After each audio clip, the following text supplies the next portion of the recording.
So we're studying this week. We were studying paintings. We were painting flowers. The kids were bringing in flowers. I went over to botanicals and then got sunflowers that were really cool because we were doing Van Gogh. And we did different artists. We did Monet, and they painted with brushes like I'm doing, but they also painted with their fingers. And I showed them one of my paintings that I did. This painting here I actually did using my fingers to do the flowers, and they really liked that idea. So we did flower painting, and they used their fingers as well. They sure, they really enjoyed the different ways of painting because, I wanted them to know that artists don't always use brushes, that they use different things to create different effects.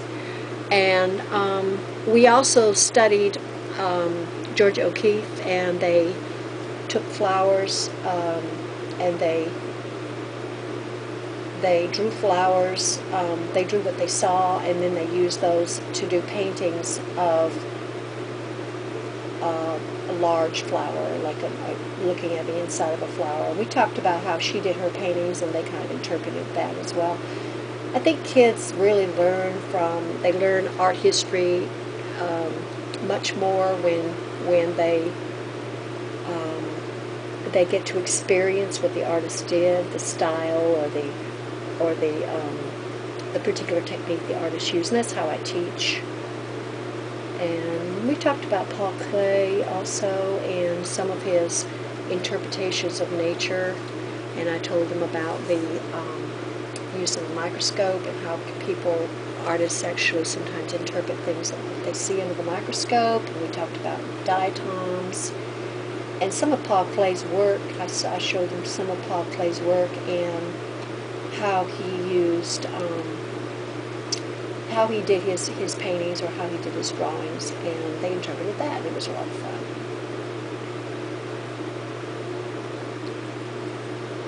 So what I'm doing now is I'm building the foreground so that this is more in the back, so this is more in the distance, creating some space.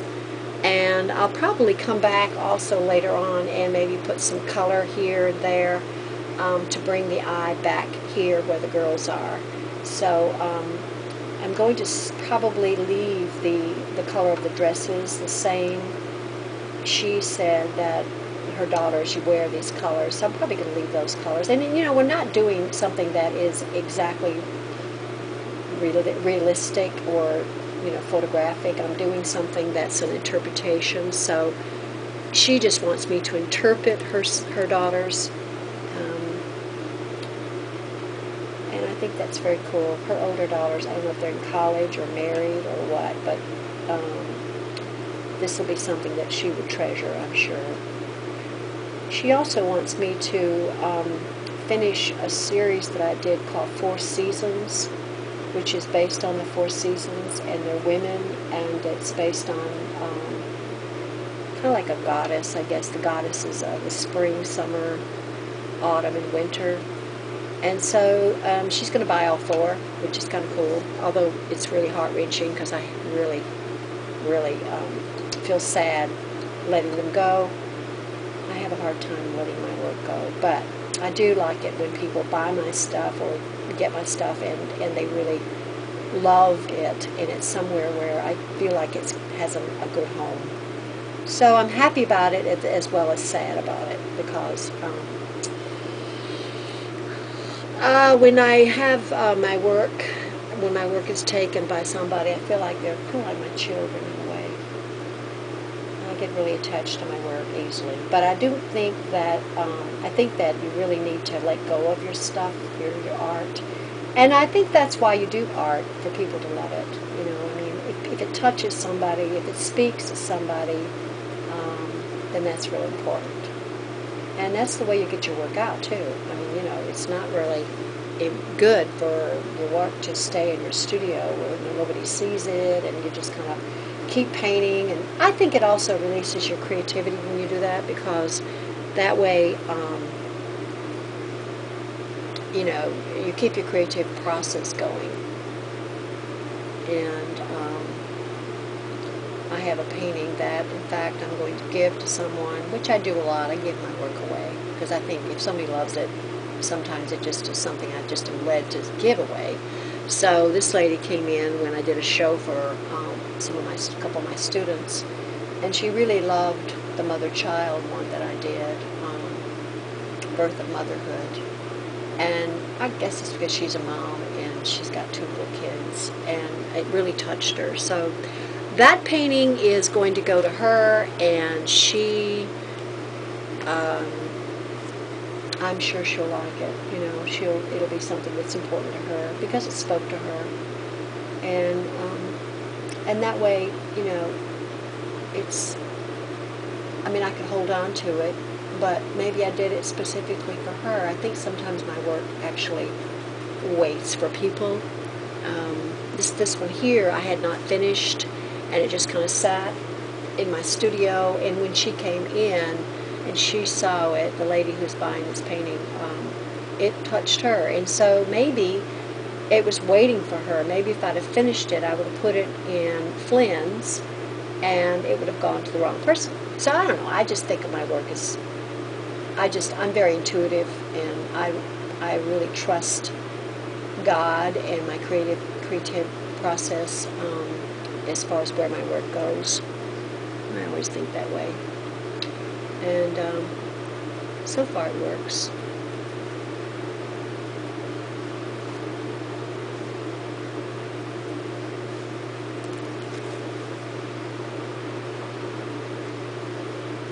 My goal as an artist is not so much to become famous or to make a lot of money or any of that stuff.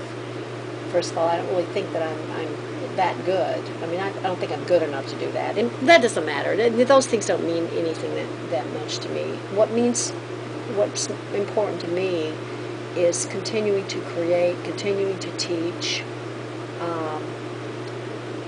continuing to work, continuing to explore and experiment, experience, learn, constantly, you know, exploring. Right now, I'm doing jewelry pieces also. That's a part of what I'm doing now. And the pieces I'm doing, actually, it started with just a camp that I was doing for some of my students, and we were doing, it started with steampunk, and although this is not steampunk, it's kind of based on the idea of combining computer parts and jewelry pieces and watch parts and beads and all kinds of stuff. And it started off like that, but and I really was fascinated with the idea of found objects in jewelry, and I had really never done that before. And I was really fascinated with the idea of using polymer clay and combining polymer clay with jewelry. And so this is a piece that actually is made on something. It's on a piece of jewelry, already a piece of jewelry, and then I just reconstructed the face and also the texture. All the stuff is polymer clay, and then these are little pieces of, you know, watch parts and parts from the computer hardware. And also this is broken apart pieces of like a pen that I had that I wasn't wearing anymore. And that's a really important part of creating this kind of jewelry. And of course this is going to have beads, and it will actually become a necklace, a pendant. And I've actually sold one already. So I really think, and besides that, it's just a lot of fun. I enjoy doing it.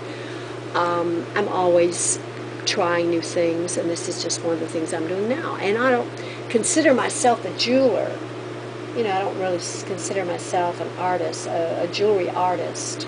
I work in copper, and I work in glass, and I work in, you know, found objects, and I work in polymer clay, but I don't consider myself an actual jewelry artist. I don't specialize in that, but I'm having fun with it, and that's the main thing.